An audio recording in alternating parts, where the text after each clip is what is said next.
Colon জার্মানির সর্বাধিক জনবহুল রাজ্য নর্ডরাইন ভেস্টফালেনের বৃহত্তম শহর। বার্লিন, হামবুর্গ এবং মিউনিখের পরে জার্মানির চতুর্থ জনবহুল শহর। শহরের সীমানায় 1 মিলিয়নেরও বেশি জনসংখ্যা বসবাস করে। কোলন রাইনের বৃহত্তম শহর এবং জার্মানির বৃহত্তম ও ইউরোপের অন্যতম প্রধান মহানগরী রাইন-রুর মহানগর অঞ্চলের সর্বাধিক জনবহুল শহর। রাইনের বাম তীরে স্থিত কোলন শহরটি নর্ডরাইন ভেস্টফালেনের রাজধানী ডুসেলডর্ফের প্রায় 45 কিলোমিটার দক্ষিণ-পূর্ব এবং বন থেকে 25 কিলোমিটার উত্তর-পশ্চিমে অবস্থিত। এটি সেন্ট্রাল ফ্রাঙ্কোনিয়ান এবং লিপুয়ারিয়ান উপভাষা এলাকার বৃহত্তম শহর। শহরের কোলন ক্যাথেড্রাল হল কোলনের ক্যাথলিক আর্চবিশপের আসন। শহরে উচ্চশিক্ষার অনেকগুলি প্রতিষ্ঠানে রয়েছে। উল্লেখযোগ্য হল ইউরোপের অন্যতম প্রাচীন ও বৃহত্তম কোলন বিশ্ববিদ্যালয়, জার্মানির বৃহত্তম প্রয়োগিত বিজ্ঞানের বিশ্ববিদ্যালয় কোলন প্রযুক্তিগত বিশ্ববিদ্যালয়, জার্মানি একমাত্র ক্রীড়া বিশ্ববিদ্যালয় জার্মান স্পোর্ট বিশ্ববিদ্যালয় কোলন। কোলন বিমানবন্দরটি জার্মানির 7ম বৃহত্তম বিমানবন্দর এবং শহরের দক্ষিণ-পূর্ব দিকে অবস্থিত। রাইন-রুর অঞ্চলের প্রধান বিমানবন্দর হল ডুসেলডর্ফ বিমানবন্দর। হোহেনজোলারন ব্রিজ হল জার্মান শহর কোলনে রাইন নদীর উপর দিয়ে যাওয়া একটি সেতু। মূলত সেতুটি ছিল রেল ও সড়ক সেতু। যাই হোক, 1945 সালে এর ধ্বংস হয়ে যায় এবং পরবর্তী পুনর্নির্মাণের করার পরে সেতুটি শুধুমাত্র রেল এবং পথচারীদের চলাচলের জন্য অ্যাক্সেসযোগ্য করে তৈরি করা হয়। এই সেতুটি স্পাতের ছাড়েনি দিয়ে ঘেরা, যা সেতুটির সৌন্দর্য বৃদ্ধি করেছে এবং এর অবকাঠামোর নির্মাণশৈলী অন্যান্য সেতু হতে ব্যতিক্রম করে তুলেছে, ফলে এর সৌন্দর্য উপভোগ করতে প্রচুর দর্শনার্থী প্রতিদিন এখানে আসে এবং ইউরোপের রাইন নদীর অপরূপ সৌন্দর্য উপভোগ করে। এখানে আগত দর্শনার্থীরা সেতুটিতে ভালোবাসার নিদর্শনী স্বরূপ তালা ঝুলিয়ে রাখে। হাজার হাজার তালা ঝুলিয়ে রাখতে রাখতে বর্তমানে সেতুটিতে সম্পূর্ণ তালাযুক্ত সেতুতে পরিণত হয়েছে, ফলে সেতুটি নতুন নাম তিলা সেতু। কিন্তু দুঃখের বিষয়, এই সেতুটি হতে আত্মহত্যা মতো ঘটনা ঘটার পর থেকে সেতুটিতে পায়ে চলাচল বর্তমানে বন্ধ করে দিয়েছে।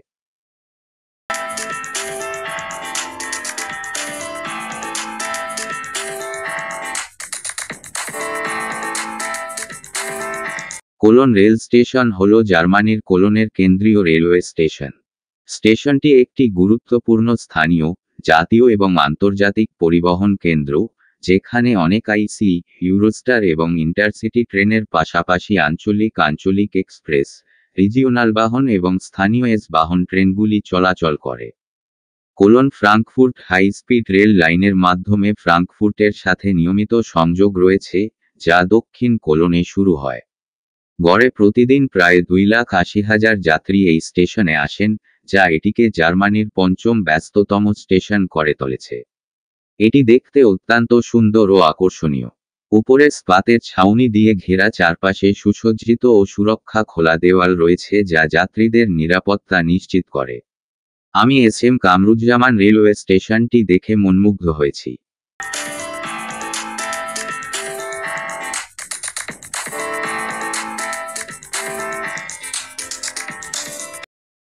কোলন ক্যাথিড্রাল হল ক্যাথলিক চার্চের অন্তর্গত কোলন, নর্থ রাইন ওয়েস্টফালিয়ার একটি ক্যাথেড্রাল। এটি কোলনের আর্চবিশপ এবং কোলনের আর্চডিওসিসের প্রশাসনের আসন। এটি জার্মান ক্যাথলিক এবং গোথিক স্থাপত্যের একটি বিখ্যাত স্মৃতিস্তম্ভ এবং 1996 সালে একটি বিশ্ব ঐতিহ্যবাহী স্থান হিসেবে ঘোষণা করা হয়। এটি জার্মানির সবচেয়ে বেশি পরিদর্শন করা দর্শনীয় স্থান, বছরে গড়ে 6 মিলিয়ন লোককে এটি পরিদর্শন করে। 157 মিটার উঁচু ক্যাথেড্রালটি বিশ্বের সবচেয়ে লম্বা টুইন স্পায়ার্ড গির্জা। উলম মিনস্টারের পরে ইউরোপের দ্বিতীয় সর্বোচ্চ গির্জা এবং বিশ্বের যে কোনো ধরনের তৃতীয় বৃহত্তম গির্জা।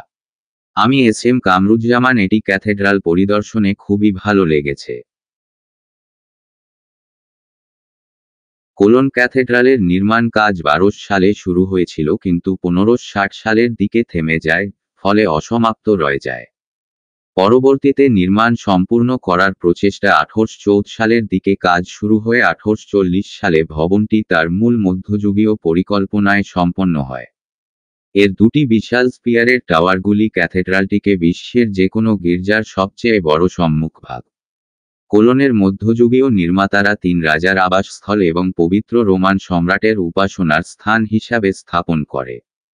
এটির ভূমিকার ও কার্যক্রম উপযুক্ত করার জন্য একটি বিশাল কাঠামোর পরিকল্পনা করেছিলেন। মধ্যযুগীয় সময়কালে অসম্পূর্ণ রেখে যাওয়া সত্ত্বেও কোলন ক্যাথেড্রাল শেষ পর্যন্ত অসাধারণ অন্তর্নিহিত মূল্যের একটি মাস্টারপিস এবং মধ্যযুগ ও আধুনিক ইউরোপে খ্রিস্টান বিশ্বাসের শক্তি ও অধ্যবসায়ের একটি শক্তিশালী সাক্ষ্য হিসাবে একীভূত হয়ে ওঠে। এই নির্মাণ শৈলী ও অবকাঠামোর গত ভিন্নতার জন্য পৃথিবীর অন্যতম সুন্দর ও ব্যতিক্রম ক্যাথেড্রাল হয়ে উঠেছে। ফলে গির্জাটির সৌন্দর্য উপভোগ করার জন্য প্রতিবছর হাজার হাজার দর্শনার্থী এখানে ভ্রমণে আসে এবং এর সৌন্দর্য উপভোগ করে। কোলন শহর। পাউলোজি ঝর্ণাটি 1986 সালে পুরানো শহরের রেইনগার্টেনে নির্মিত হয়েছিল। এটি কোলন ফিলহারমোনিক এবং রাইন নদীর মধ্যে বাগানের উত্তর অংশে অবস্থিত। এটি ল্যান্ডস্কেপ ডিজাইনার জর্জ প্যানকার এবং স্থপতি এরিক স্নাইডারের সহযোগিতায় এডুয়ার্ডো পাউলোজি ব্রোঞ্জ দিয়ে তৈরি ওয়াক ইন ফোয়ারা। যেখানে বড় ব্রোঞ্জের ভাস্কর্য রয়েছে তাতে একটি আটকে থাকা বার্জের রূপরেখা রয়েছে। স্বতন্ত্র অংশগুলি রাইন নদীর দিকে ঝুঁকে থাকা ফোয়ারা বেসিনের সাথে একটি ইউনিট গঠন করে, জলের পৃষ্ঠগুলি বাধাগ্রস্ত হয় এবং অনিয়মিত ধাপে নদী দ্বারা একে অপরের সাথে সংযুক্ত থাকে।